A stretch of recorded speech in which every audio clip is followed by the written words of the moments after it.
बाबा तेरी मुरली दिल ले गई, उतरी जो दिल में वो धीरे धीरे, पावन हुआ रे मैं धीरे धीरे। बाबा तेरी मुरली दिल ले गई, बाबा तेरी दृष्टि दिल ले गई। ओ हो ला ला ला।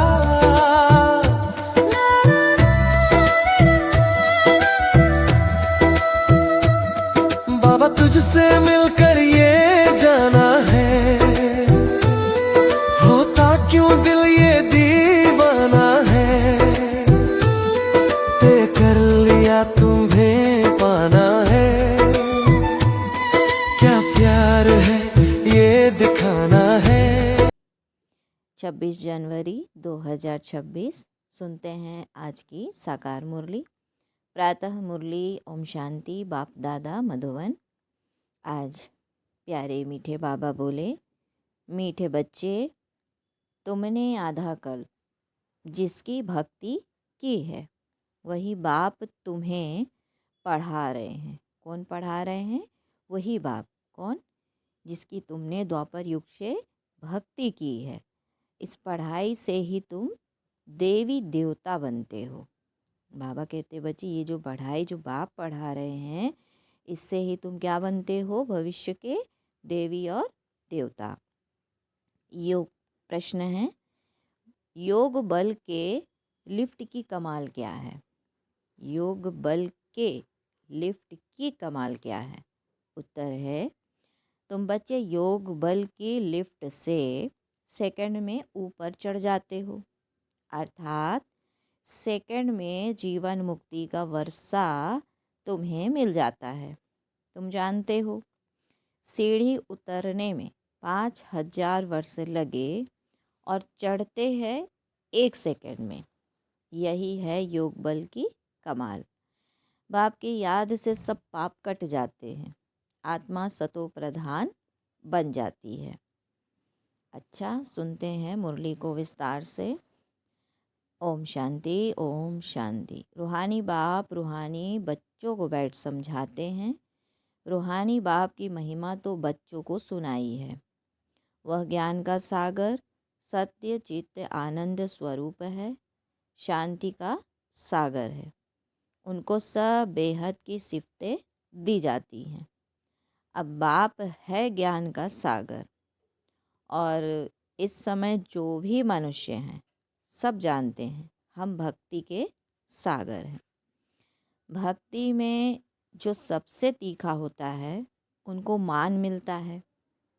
इस समय बाबा कहते हैं कलयुग में है भक्ति दुख, सतयुग में है ज्ञान का सुख। ऐसा नहीं कि वहाँ ज्ञान है तो यह महिमा सिर्फ एक ही बाप की है और बच्चों की महिमा भी है, क्योंकि बाप बच्चों को पढ़ाते हैं और अथवा यात्रा सिखलाते हैं। बाप ने समझाया है 2 यात्राएं हैं। भक्त लोग तीर्थ करते हैं, चारों तरफ चक्कर लगाते हैं। तो जितना टाइम चारों तरफ चक्कर लगाते हैं उतना टाइम बेकार में नहीं जाते हैं। शराब आदि छीछी कोई चीज़ नहीं खाते पीते हैं। कभी बद्रीनाथ कभी काशी चक्कर लगाते हैं, तो भक्ति करते हैं भगवान की। बाबा कहते अब भगवान तो एक होना चाहिए ना। बाबा ने क्या कहा कि अब भगवान तो एक होना चाहिए, सब तरफ तो चक्कर नहीं लगाना चाहिए ना। शिव बाबा के तीर्थ का भी चक्कर लगाते हैं। सबसे बड़ा बनारस का तीर्थ गाया हुआ है, जिसको शिव की पुरी कहते हैं। तो चारों तरफ जाते हैं, परंतु जिनका दर्शन करने जाते हैं अथवा जिनकी भक्ति करते हैं उनकी बायोग्राफी ऑक्यूपेशन का किसको भी पता नहीं है। इसीलिए उनको कहा जाता है अंधश्रद्धा। किसकी पूजा करना, माथा टेकना और उसकी जीवन कहानी को ना जानना, उसको कहा जाता है ब्लाइंड फेथ। घर में भी मानते हैं, देवियों की कितनी पूजा करते हैं। मिट्टी की व पत्थर की देवियां बनाए उनको बहुत श्रृंगारते हैं। समझो लक्ष्मी का चित्र बनाते हैं उनसे पूछो इनकी बायोग्राफी बताओ तो कहेंगे सतयुग की महारानी थी, त्रेता की फिर सीता थी, है ना। सतयुग की महारानी थी और त्रेता की फिर सीता थी। बाकी इन्होंने कितना समय राज्य किया, लक्ष्मी नारायण का राज्य कब से कब तक चला, यह कोई भी नहीं जानते। मनुष्य भक्ति मार्ग में यात्रा पर जाते हैं, यह सब है भगवान से मिलने के उपाय। शास्त्र पढ़ना यह भी उपाय है भगवान से मिलने के लिए, परंतु भगवान है कहाँ। कहेंगे वह तो सर्वव्यापी है। और अभी तुम जानते हो कि पढ़ाई से हम यह देवी देवता बनते हैं। तुम बच्चे है ना, क्या जानते हो कि पढ़ाई से हम क्या बनते हैं, देवी और देवता। बाप खुद आकर पढ़ाते हैं, जिनके मिलने के लिए आधा कल भक्ति मार्ग चलता है। कहते हैं बाबा पावन बनाओ और अपना परिचय भी दो कि आप हैं कौन। बाबा ने समझाया है कि तुम आत्मा बिंदी हो, आत्मा को ही यहाँ शरीर मिला हुआ है, इसीलिए यहाँ कर्म करती है। देवताओं के लिए कहेंगे कि यह सतयुग में राज्य करके गए हैं। क्रिश्चियन लोग तो समझते हैं बरोबर गॉड फादर ने पैराडाइज स्थापन किया। हम उनमें बाबा कहते हैं कि गॉड फादर ने, मतलब क्रिश्चियन लोग समझते हैं कि बरोबर गॉड फादर ने पैराडाइज स्थापन किया। हम उसमें नहीं थे, क्रिश्चियन ऐसा समझते हैं। भारत में पैराडाइज था, उन्हों की बुद्धि फिर भी अच्छी है। भारतवासी सतो प्रधान भी बनते हैं तो फिर तमो प्रधान भी बनते हैं। वह इतना सुख नहीं देखते तो दुख भी इतना नहीं देखते। अभी पिछाड़ी के क्रिश्चियन लोग कितना सुखी हैं। पहले तो वह गरीब थे, पैसा तो मेहनत से कमाया जाता है ना। पहले एक क्राइस्ट आया, फिर उनका धर्म स्थापन होता है, वृद्धि होती जाती है, 1 से 2, 2 से 4, फिर ऐसे वृद्धि होती जाती है। अभी देखो क्रिश्चियन का झाड़ कितना बड़ा हो गया है। फाउंडेशन है देवी देवता घराना, वह फिर यहाँ इस समय स्थापन होता है। पहले एक ब्रह्मा, फिर ब्राह्मणों की एडाप्टेड संतान वृद्धि को पाते हैं। बाप पढ़ाते हैं तो बहुत ढेर ब्राह्मण हो जाते हैं। पहले तो यह एक था ना, एक से कितनी वृद्धि हुई है, कितनी होने की है। जितने सूर्यवंशी चंद्रवंशी देवताएं थे उतने सब बनने के हैं। पहले है एक बाप, उनकी आत्मा तो है ही। बाप की हम आत्माएं संतान कितनी हैं। बाबा कहते हैं कि बाप की हम आत्माएं संतान कितनी है। कौन से संतान, आत्माएं संतान, है ना। जो चैतन्य शक्तियां हैं, जो बाबा की चैतन्य आत्मा की चैतन्य आत्म संतानें। तो हम सब आत्माओं का बाप एक अनादि है, अनादि अविनाशी आत्मा है। तो उसका बाप भी कैसा होगा, अनादि अविनाशी। फिर सृष्टि का चक्र फिरता रहता है। सब मनुष्य तो सदैव नहीं है ना, सब मनुष्य तो सदैव नहीं है ना। आत्माओं को भिन्न भिन्न पार्ट बजाना है। बाबा कहते इस झाड़ का पहले पहले थुर है देवी देवताओं का, फिर उनसे ट्यूब निकली है। तो बाबा बैठ बच्चों को समझाते हैं, बच्चों मैं आकर के क्या करता हूँ, मैं आकर के क्या करता हूँ। आत्मा में ही धारणा होती है। तो बाबा बैठ सुनाते हैं कि मैं आया कैसे, कैसे आया। तुम सब बच्चे जबकि पतित बने हो, कौन से बच्चे, तुम बच्चे, दूसरे धर्म की बात नहीं है। जो देवी देवता सनातन धर्म की आत्माएं हैं, बच्चे हैं, उनसे बात करते हैं। तो जो आत्मा रूपी बच्चे हैं, बाबा कहते हैं कि तुम सब बच्चे जबकि पतित बने हो तो याद करते हो। सतयुग त्रेता में तो तुम सुखी थे तो याद नहीं करते थे। जब सत्य युग था, सत्यता थी, त्रेता युग था, उस समय बाप को याद क्यों नहीं करते थे, क्योंकि सुखी थे। फिर द्वापर के बाद जब दुख जास्ती हुआ, तब पुकारा है, हे परमपिता परमात्मा बाबा। हाँ बच्चों, हाँ बच्चों, सुना क्या चाहते हो? तो कहा, बाबा आकर पतितों को पावन बनाओ। यही कहा ना भक्ति में, बाबा हम बहुत दुखी पतित हैं, हमको आकर पावन बनाओ, कृपा करो, आशीर्वाद करो, तुमने मुझे पुकारा है, बाबा आकर पतितों को पावन बनाओ। किसने पुकारा? तुम बच्चों ने। तुम बच्चे जो बहुत जास्ती पवित्र भक्ति किए, तो तुमने पुकारा कि बाबा आकर पावन बनाओ। तो पावन सतयुग को कहा जाता है। जो आत्माएं सतयुग में होती हैं वो कैसी होंगी? पावन। तो पावन दुनिया को ही सतयुग कहा जाता है। यह भी बाप खुद बैठ बतलाते हैं कि ड्रामा प्लान अनुसार जब संगम युग होता है, संगम युग होता है तो पुरानी सृष्टि, जो सृष्टि होती है वो पुरानी होती है, तब मैं आता हूँ। तुम समझते हो सन्यासी भी दो प्रकार के हैं। वह है हठ योगी, उनको राजयोगी नहीं कहा जाता। उन्हों का है हद का सन्यास, घर बार छोड़ जाए जंगल में रहते हैं, गुरुओं के फॉलोअर्स बनते हैं। गोपीचंद राजा के लिए भी एक कथा सुनाते हैं। उसने कहा, तुम घर बार क्यों छोड़ते हो, कहाँ जाते हो?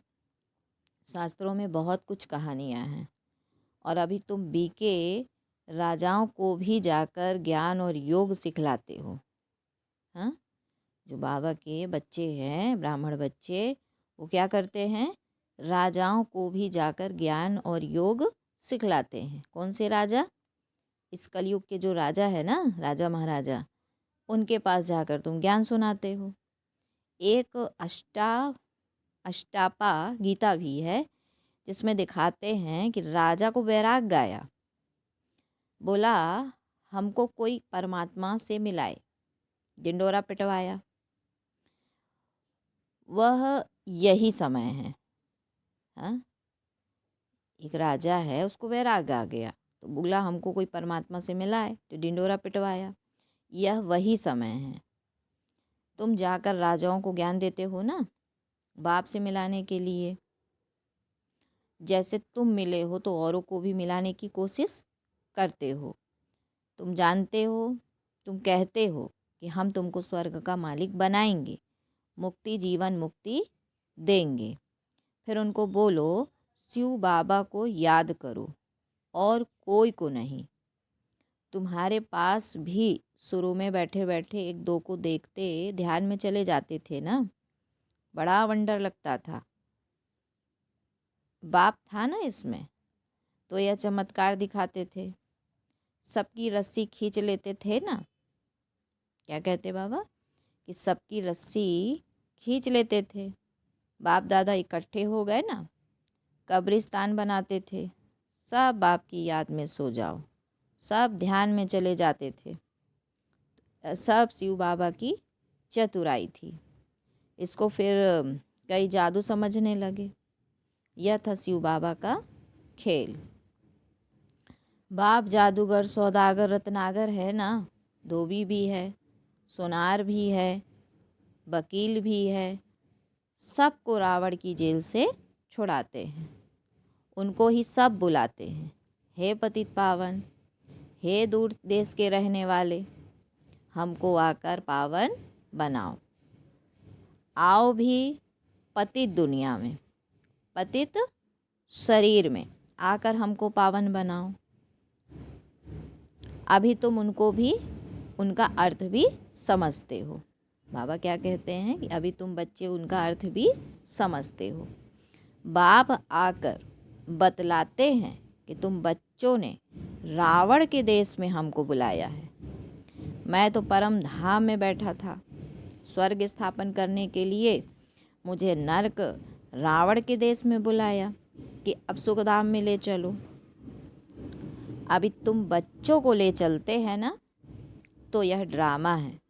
मैंने जो तुमको राज्य दिया था वह पूरा हुआ। फिर द्वापर से रावण राज्य चला, 5 विकारों में गिरे। उनके फिर चित्र भी हैं जगन्नाथपुरी में। पहले नंबर में जो था वही फिर 84 जन्म ले अब पिछाड़ी में है, फिर उनको ही पहले नंबर में जाना है। तो यह ब्रह्मा बैठा है, विष्णु भी बैठा है, इनका आपस में क्या कनेक्शन है? इनका आपस में क्या कनेक्शन है दुनिया में कोई नहीं जानते।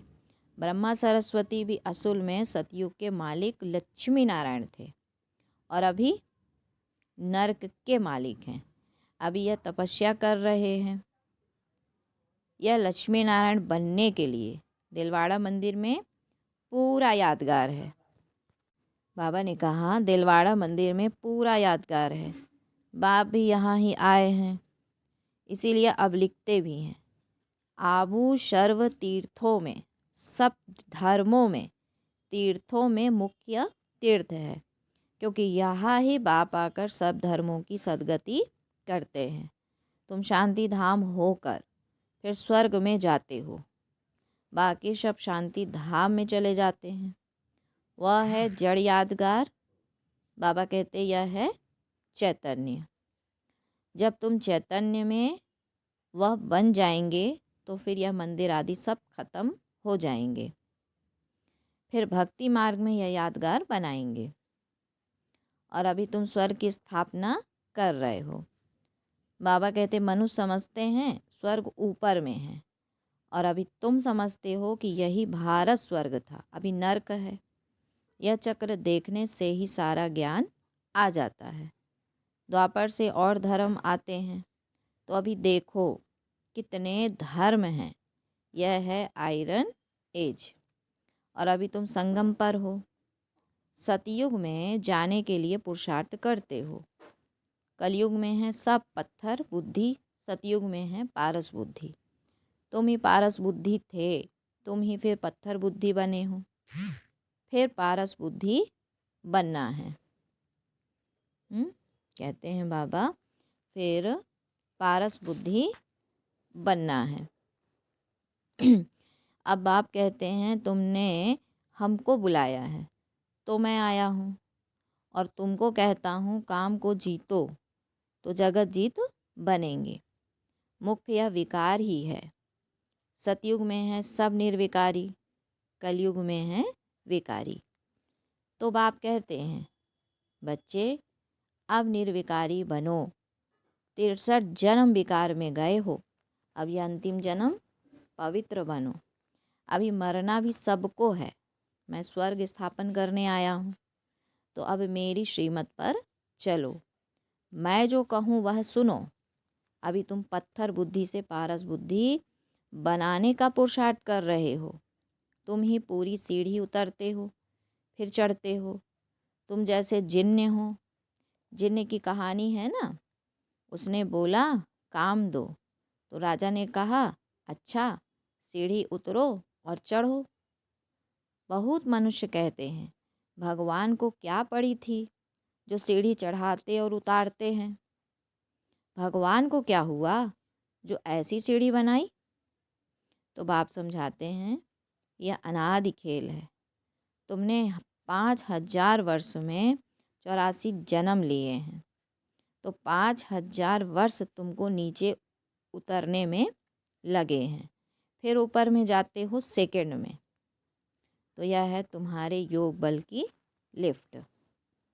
बाप कहते हैं याद करो तो तुम्हारे पाप कट जाएंगे।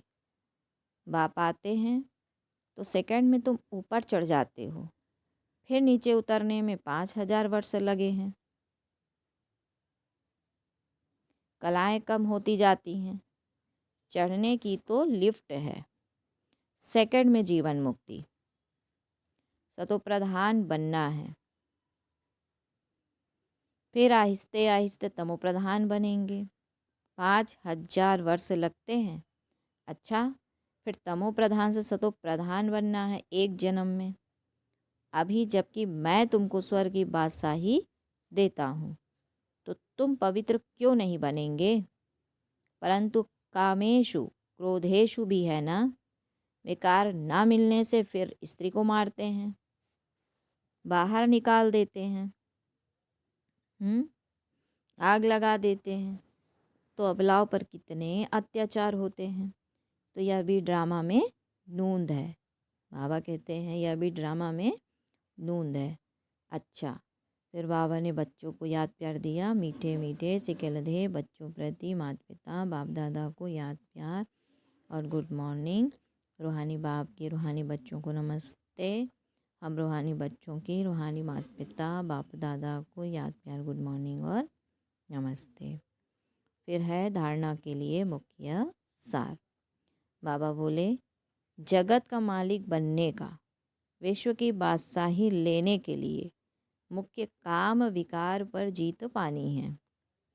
जगत का मालिक बनने व विश्व की बादशाही लेने के लिए मुख्य काम विकार पर जीत पानी है। संपूर्ण निर्विकारी जरूर बनना है। संपूर्ण निर्विकारी जरूर बनना है। दूसरा पॉइंट है जैसे हमें बाप मिला है ऐसे सबको बाप से मिलाने की कोशिश करनी है। जैसे हमें बाप मिला है ऐसे सबको बाप से मिलाने की कोशिश करनी है। बाप की सही पहचान देनी है। सच्ची सच्ची यात्रा सिखलानी है। दूसरा पॉइंट है गम की बाबा ने बोला वरदान है।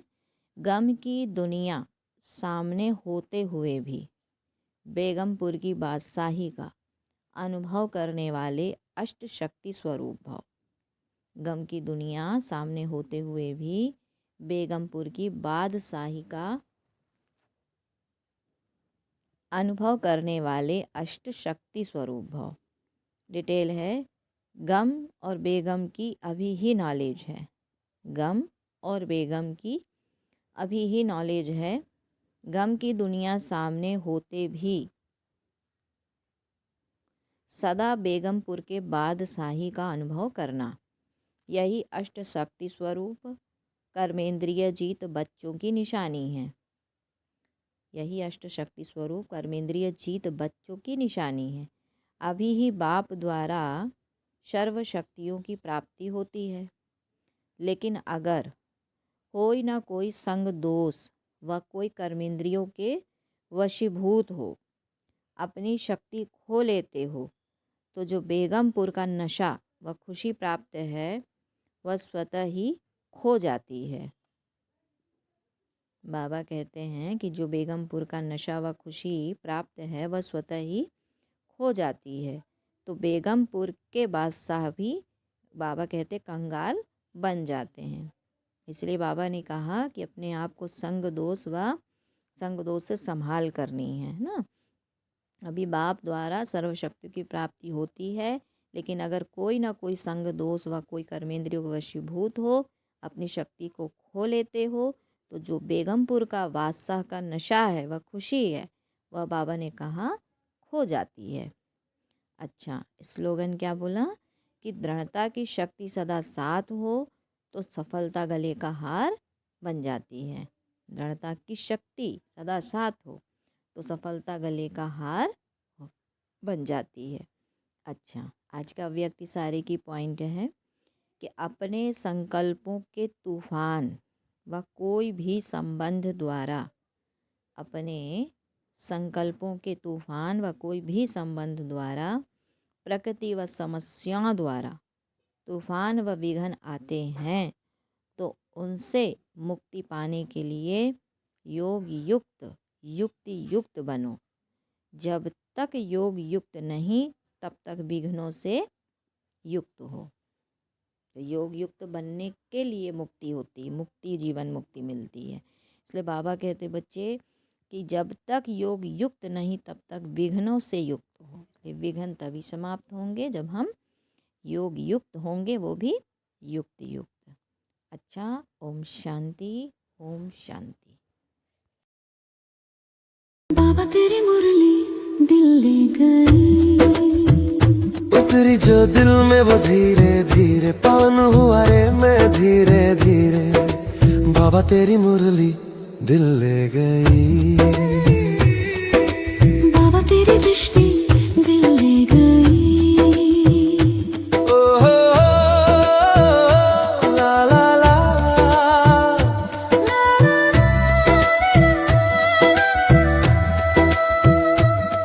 बाबा तुझसे मिलकर ये जाना है, होता क्यों दिल ये दीवाना है।